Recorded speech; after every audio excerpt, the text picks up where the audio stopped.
Matt in the car, martial arts training in the car. What's up, my friends? How are you? Today's topic: high kicks are stupid. And let me back this up a little bit and start why I think high kicks are stupid. I was working with my good buddy Leon today. You've probably seen him on the channel. He's my uke a lot. Excellent martial artist, and we were just going. We work about once a week and doing private, and we were discussing kicks today. So mobility things that I did in Kyokushin that would help him improve his kicks. And I started talking about what I think are like the core kicks that we all should know or all should have. And then anything after that is just not fluff, but it's like bonus. You know what I mean? And those core kicks are out as a front kick to the body with the rear leg, lead side kick to the liver to the head, depending on your flexibility, and then your round kicks to the legs. Inside and outside the round kick. If there's like 4 kicks, you should know those. Those are pretty good bread and butter, and you can add a few other variations in there as well.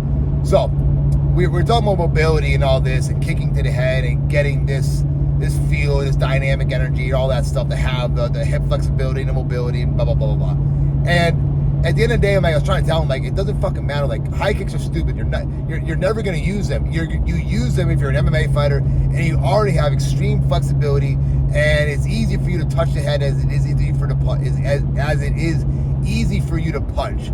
So why waste your time on something that you're already not naturally good at? Let's be honest. If you want a good high kick, the one that you have faith in, or any good kick to the head or high kick that you have faith on, that can fire right out of that fires right up, that requires no extra movement or no wind up or no extreme strength and energy to get up there, that's clean, that takes fucking years and years, right?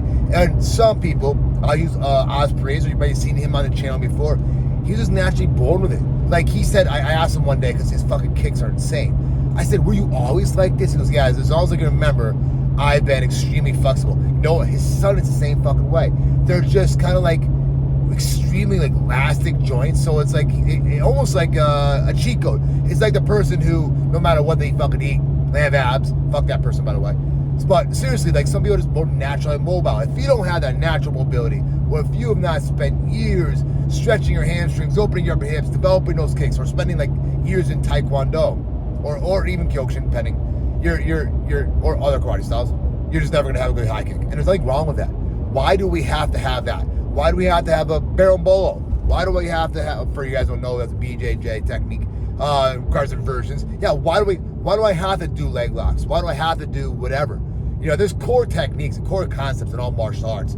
And that's what we're trying to get. We're trying to get those things. We're trying to make those things better, the meat and potatoes, the shit that works.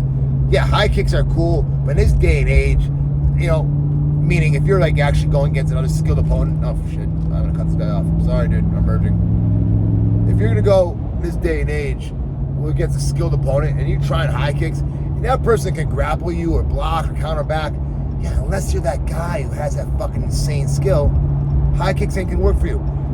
Out of all the students I have, and I don't like giving numbers of students, but I have a healthy amount of students, let's put it that way, right? Always room to grow, always trying to grow, and that's because if you're knowing this business, if you're in the martial arts business, not every student you have is for your lifetime, so it's always kind of a bit of a, we have called low churn rate, which is good, but people leave eventually. So, out of all the people I've trained, there have been very, very few of them that have truly developed a high kick, and most of those people are exactly who I've talked about. They have the flexibility and the mobility or some prior experience. Same thing goes true of other techniques that we see, and let's say a good double leg shot.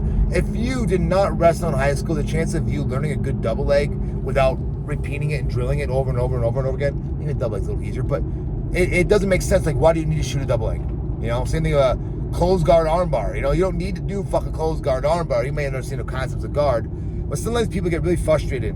They can't do something, and there's this thing that people say sometimes in jiu-jitsu, oh, this wasn't work for me, this is not meant for me, or whatever. And yes, they may be correct. And if other BJJ coaches heard me say it, it's what the fuck, man, you're never supposed to say that. They're supposed to drill a technique. Well, yeah, they're supposed to drill a technique, because every technique has an element of unlocking something that gives you a perspective, gives you a point of view, you may not never use that technique, but because you trained it and learned it, maybe you understand a defense better, but maybe it unlocks a new movement pattern, a new thought process in your head. So you always should do what's in class and never be one of those BJJ blue or purple belts. Oh, this technique doesn't work for me, so I shouldn't train this one. This one's stupid. Oh, we do this one another fucking day. I'm like, yeah, because it fucking works and it's good and I want you to get better, so do it again. By the way, my students never tell me that. We just did this technique. And in fact, sometimes I apologize to them because I feel like I had this thing where I feel like I do things all the time. For instance, we're doing half guard right now, and I swear to God, I feel like I just did half guard. But I look at my calendar, I did it like fucking 8 months ago. It's crazy. I'm like, oh, I should probably do that more than once a year, right? But I talk about half guard in many different ways. So, yeah, my point being is that when you're learning martial arts, whatever style or system you're doing, don't stress out and think that you're supposed to be like perfect at these, not these advanced things, but these fringe things. Not everything is we have to do. You know, when you, as a black belt in any system, you don't know every single technique and variation. I'm speaking from a jiu-jitsu perspective, you know, but you have a really core, solid understanding of what works for you and works for others. And along the lines, you're building variations. But thinking that, yeah, that everything's for you is it's okay. It's not anything that not everything for you is okay. And I say this a little bit towards the beginner side of people who are just starting out in martial arts. A lot of you might have these false expectations that you're going to come in and do all these fancy shit really quickly, or that you're expected to do this fancy shit, or that what the bulk of the training is. And that's not true. You know, any good training is going to have strong fundamentals, strong intermediate stuff, strong play things, and gives you a tease of the advanced stuff. Even as an advanced student, or, you know, I call myself an advanced student, or let's say as a, you know, a black belt in martial arts, like when I train, I'm doing the same shit you guys are doing. I'm not doing fucking black belt techniques. Even though we have our black belt charts in Kobukai Jiu-Jitsu, there's this shit that's fucking more painful and harder to take. So you have to fall properly and just kind of go with it, but it just fucking sucks. But it's not stuff that you're gonna do. It's like one-off shit. You know what I mean? Kind of like interesting stuff. So yeah, that's it for today. Matt in the car, martial arts training in the car. That don't get stressed about fucking high kicks. So yeah, high kicks are stupid as a topic. Because you don't need them. There's tons of other things to do. That's it.